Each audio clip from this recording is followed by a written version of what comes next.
Ireland versus South Africa part 2, and this is for all the people that were complaining about me on my previous video about this game because I didn't talk enough about the Irish team and their chances. Well, now that the Irish team has been officially confirmed, I'll go into some more detail and hopefully make amends to all those viewers that came to watch my video and were disappointed that I didn't talk enough about the Irish team. So this video is for you.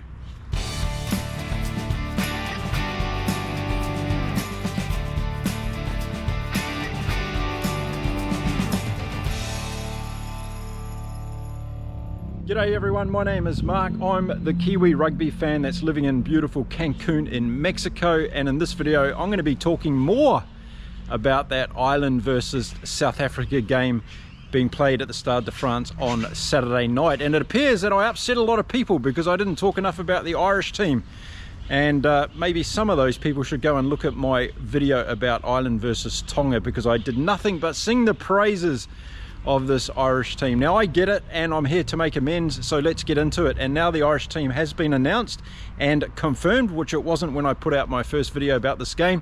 I'll go through it in a lot more detail. Look, at the end of the day, this is going to be a very close game, and I'm just basically going with my gut feel on this one because I've been watching a lot of South Africa play over the last few months, and I've seen their trajectory a lot more than I have witnessed what's been going on with Ireland. So that's the first caveat that I would put into this video. I've been very impressed with the way that South Africa have been building up.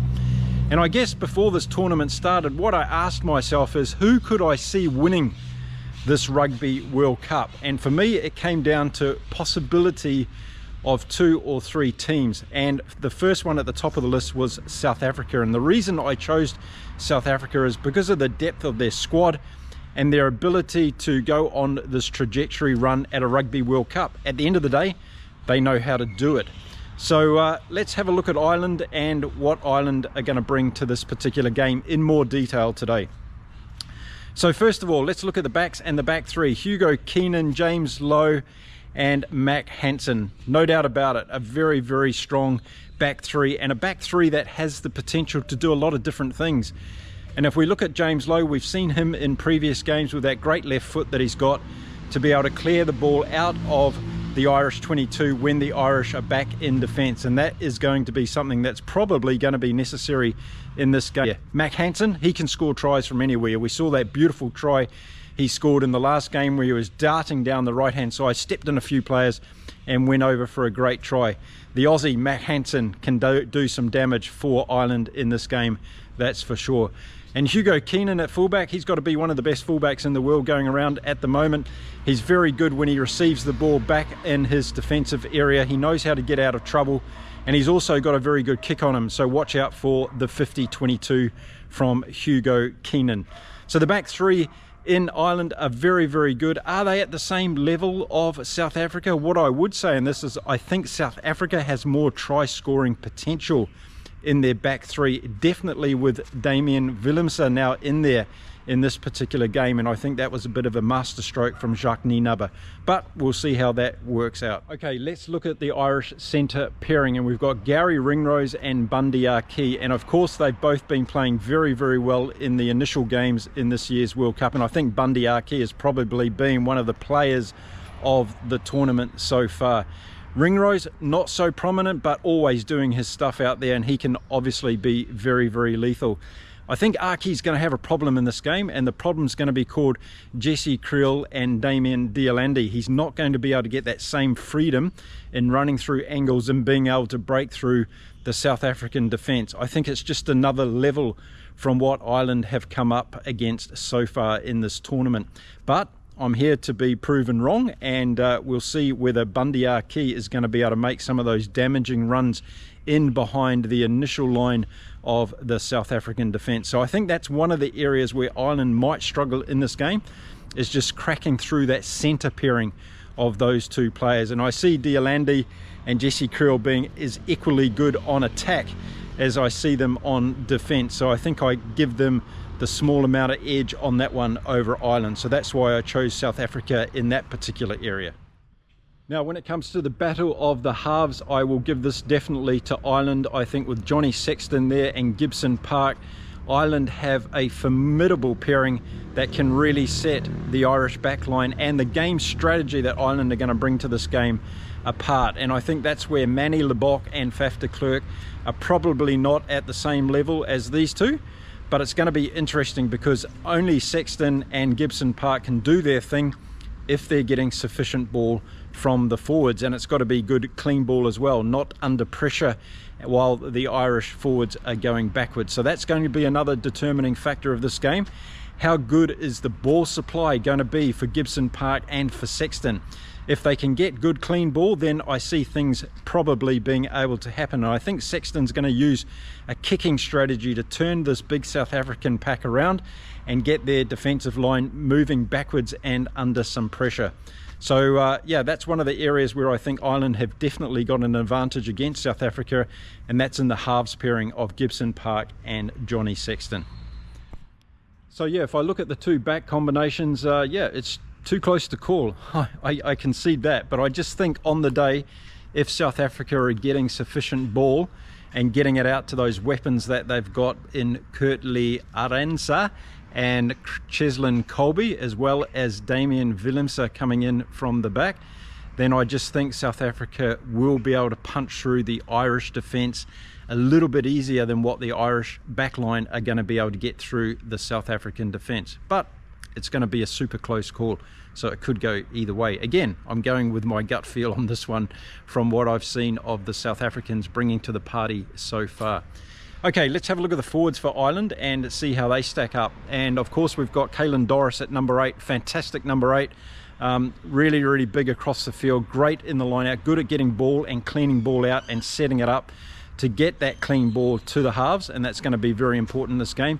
And he's huge on defence as well. So when those South Africans forwards start running close to the ruck, as I suspect they will, I suspect Caelan Doris is going to be one of the first defensive lines for the Irish team in this occasion.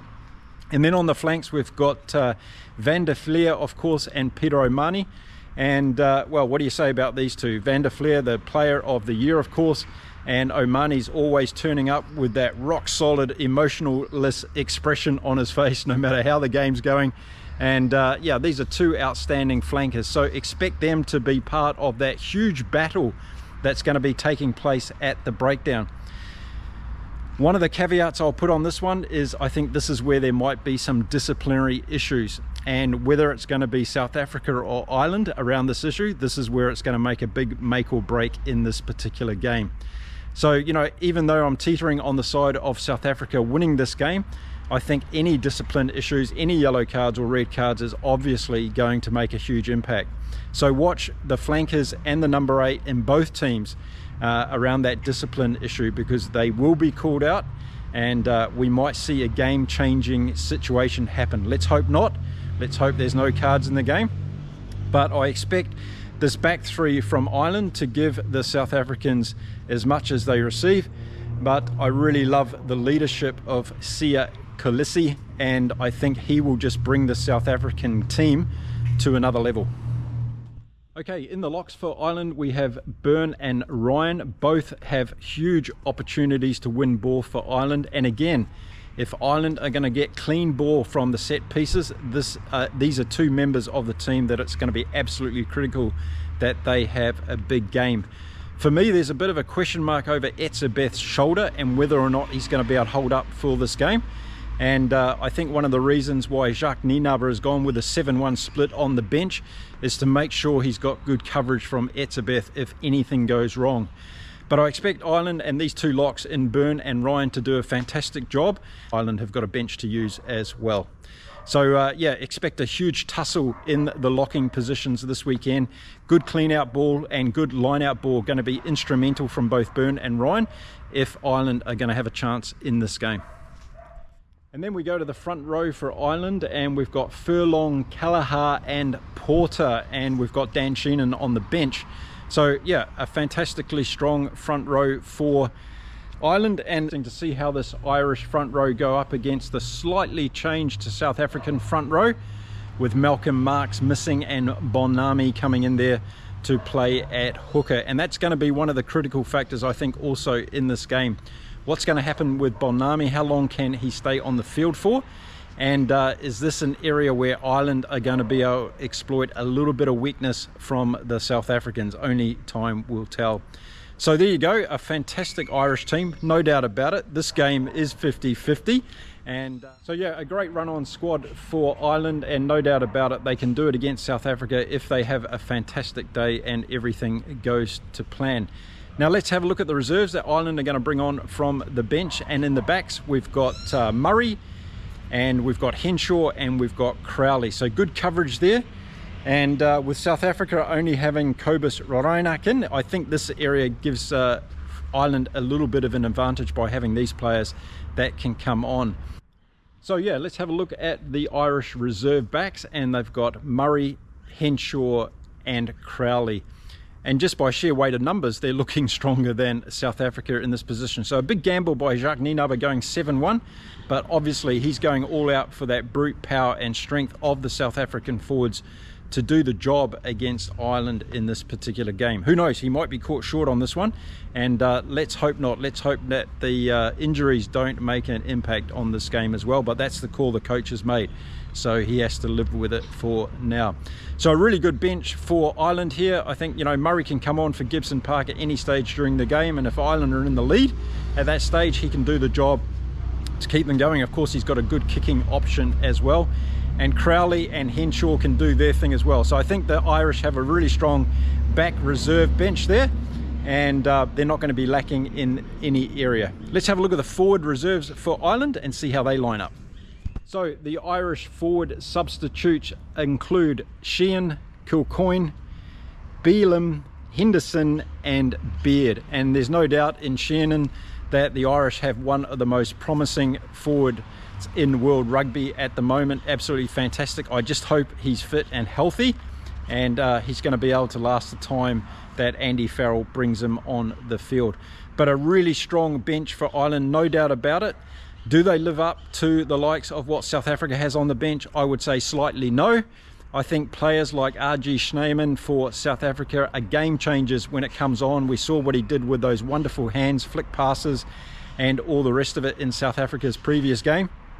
And Snyman is one of those players that can, just with his sheer height and size, can really make a difference in the game when he comes on. But again, it's going to come down to when these reserves are used. If South Africa get into the situation where they get some injuries and they're not able to use the bomb squad in the same way as they'd want to, then that might have a change on this game as well. So there we go, there's the Irish complete team that's been now confirmed for this game against South Africa on Saturday night at the Stade de France in Paris. Do I think Ireland can win this game? Of course I do. And am I saying that they'll get hugely beaten by South Africa? No, I'm not saying that at all. So for all those people that made comments about me being super biased towards South Africa, well, I'm just a neutral Kiwi that's taking a look at what's happened so far this year in the world of rugby. And I think South Africa are battled hardened for this game, and I think they've been really building towards it in a really, really good way. Not to say that Ireland hasn't. All I'm saying is that I've watched South Africa play through that Rugby Championship.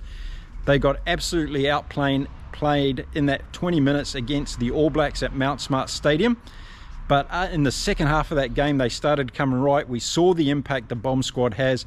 But since that game, they've been able to build momentum, and they've been able to get players like Manny Lebok having more experience and getting him more comfortable in general play and really gelling with this team. And I think that's what's going to make the difference.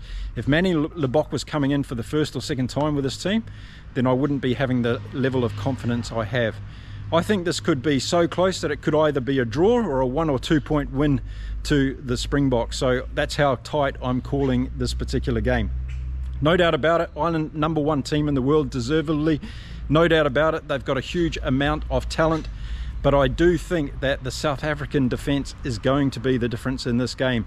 And we've seen no team score tries against them in the first half in their last 6 games. And I think that's a really big stat to consider.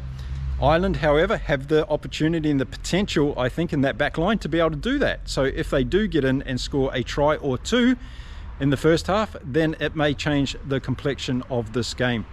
The other thing we're going to see is we're going to see what happens in the second half, that last 20 minutes, which we all know, if we're rugby fans, is going to be critical in this game. And don't forget, if discipline plays a role in this and we see one of the teams going down to 14 or even 13 men, let's hope not, in that last 20 minutes, then it could change the complete complexion of this game, whether either team is in the lead. So who for me in this Irish team has to have outstanding games for Ireland to really have a big chance of toppling South Africa on Saturday night? Well, first and foremost, Johnny Sexton. I think he has to bring his absolute total experience to this game in terms of game management. He needs to be able to control the Irish forwards as they go forward and make sure they're on the front foot, because that alone will give the Irish confidence that they're getting on top of the Springboks. If the Irish forwards are going backwards and they're playing a lot of the game in their own territory, then it's going to become a psychological warfare as well. So I think Sexton is going to be critically important in making sure that Ireland are kept on the front foot. The effectiveness of the Irish backs, that's going to be another critical component of this game. So whether or not Bundy Aki or whether James Lowe can come in off the wing and make a difference in running specific angles to try and open up this South African defence. The use of chip kicks to get over top of the inside of the South African defence and put pressure on Damian Willemse coming up from fullback to cover those chip kicks and to see how South Africa deals with that. I'm sure there's going to be a plan by Andy Farrell and co to put that pressure on South Africa. So that's something else Ireland are going to have to do very, very well. But for me, it's going to be down to how the Irish forwards are able to get ball, whether it be in set pieces or whether it be in the breakdown situation. Now, don't expect anything other than a full-on Irish assault in the first 20 minutes of this game. I think they're going to try and do what the All Blacks did to South Africa at Mount Smart. They're going to come out in that first 20 minutes and try to own the game and put their own stamp on it. And I think if they have any level of success in that area, then we're on for a really, really good game. But I think if South Africa starts to get dominance like they did against Scotland, it wasn't the most prettiest of games, but South Africa just kept on grinding away, and that's the fear that I have for this Irish pack. But again, hey, what do I know? I'm just a Kiwi rugby fan, so anything could happen. So there we go. There's my evaluation at a more deeper and loving and respectful level of the Irish rugby team, and what they're going to come up against potentially against South Africa Saturday night at the Stade de France in Paris. It's going to be an absolutely amazing game. Of course it can go either way, and I'll be happy no matter what, whether South Africa win or whether Ireland win, because I just want the game of rugby to be the winner here. My gut says South Africa for the reasons that I explained, but let's see what happens on Saturday night. Thanks very much for watching my video. Hope you're all doing well out there, loving the Rugby World Cup. Today we've got France against Namibia, and what a game that's going to be. France have put in their A team for this one, so it could be a massive cricket score in Marseille today with those two Pool A teams going head to head. I'm going to be back soon with some more videos from the Rugby World Cup. Until then, stay safe, stay well everybody, and thanks for watching. I'll see you again soon. Bye for now.